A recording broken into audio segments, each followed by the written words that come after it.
field of hydrology, we learn about the water cycle in the school. The water cycle, what we learn in the school, was first described in 1580 by Sir Bernard Palissy. And we learned in school that the water evaporates from the ocean, it forms into clouds, the clouds move, they rise, they condense, and the water falls and flows back into the ocean, and the water cycle is completed. Previously, in 7th century BC, Thales of Miletus, he said it was the spray of the ocean which was picked up by the winds which fell into the interior as rain. People did not know how did the rain fall. So in 7th century, Thales of Miletus, he said it was the spray of the ocean which was picked up by the winds and fell into the interior as rain. People did not know from where did the underground water come. And people believed, even at the time of Plato, that when the water fell, this water flowed by a secret passage into the ocean called as Tartarus.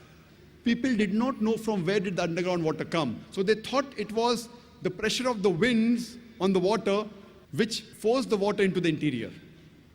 And even till as late as 17th century, people and great thinkers like Descartes believed in this theory. Even in 19th century, people believed in the Aristotle's theory that the water evaporated from the earth and cooled in mountain caverns which fed the springs. Today we know that the underground water is due to the seepage of the rainwater. And Allah says in the Quran,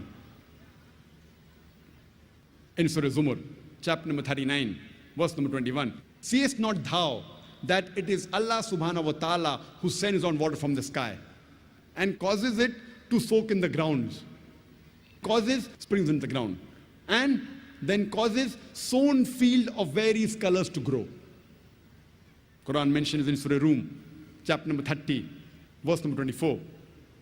It is Allah who sends down water from the sky and then gives life to the earth after it is dead.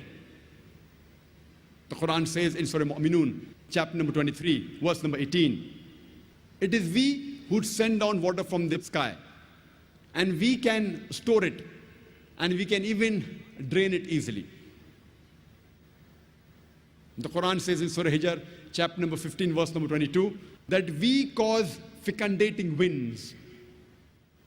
The Arabic word used is lawaki, which is the plural of lakaha coming from laki, which means to fecundate, which means to impregnate. We cause fecundating winds. We cause winds to impregnate, and then the water falls from the sky. And today we know that science tells us that the pollen is picked up by the winds and it impregnates the clouds. And the second type is the clouds, they join together. Then there's lightning and water falls from the sky. A similar message of hydrology and water cycle is mentioned in Surah Nur, chapter number 24, verse number 43. It is Allah who makes the clouds to move gently and then causes them to join, then makes them into a heap, and then water emerges from the sky. Quran says in Surah Rum, chapter number 30, verse number 48, that it is Allah subhanahu wa ta'ala who makes the clouds to rise, then makes it into fragments, and then water falls from the sky. The Quran speaks about the water cycle in great detail. The Quran says in Surah Tariq, chapter number 86, verse number 11, وَالسَّمَاءِ ذَاتِ الرَّجِّ, which means by the capacity of the heavens to return. Besides the sky or the heavens acting like a protected ceiling, besides reflecting all the unwanted dangerous rays back into the space, it also returns back the water evaporation. What the water evaporates from the ocean, the sky, it sends it back onto the earth.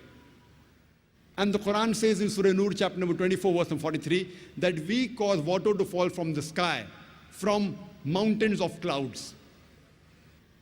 And when we're traveling in an aeroplane wasn't there 14 years back, and when we look at the clouds below, we see it is like mountain of wolves. The clouds, they appear as mountains. Imagine, Quran mentions that 14 years ago. Quran describes the water cycle in great detail in several verses. Besides the several verses I quoted, there are many other umpteen number of verses which speak about the water cycle. It's mentioned in Surah Araf, chapter number 7, verse number 57. In Surah Rad, chapter number 13, verse number 17. In Surah Furqan, chapter number 25, verse number 40 and 49. In Surah Fatir, chapter number 35, verse number 9. In Surah Yasin, chapter number 36, verse number 34.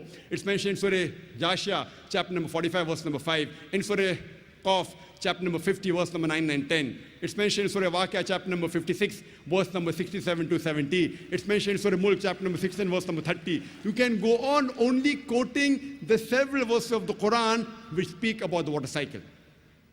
You can only give a talk on hydrology and water cycle in the Quran.